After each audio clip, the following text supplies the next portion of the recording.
শেষ ১-২ সপ্তাহ ধরে অনেকের মনেই একটা প্রশ্ন খুব ঘুরপাক খাচ্ছে যে আমরা ভারতীয়রা প্রায় ৪০ ডিগ্রি তাপমাত্রার কাছাকাছি বড় হওয়া মানুষগুলো হঠাৎ করে ইউকেতে এসে এখানকার মাত্র ৩০ ডিগ্রি তাপমাত্রা সহ্য করতে পারছি না। তাহলে বলি,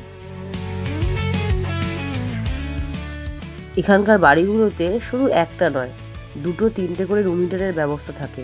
মোটা মোটা কাঠের দেওয়াল, মেঝেও হয় কাঠের, কারোর আবার তার উপরে পাতা কার্পেট।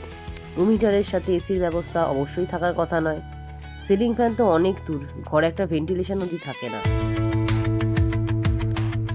কারণটা হলো এখানকার বাড়িগুলো শীতের আবহাওয়া ফাইট করার কথা ভেবে তৈরি করা হয়ে থাকে।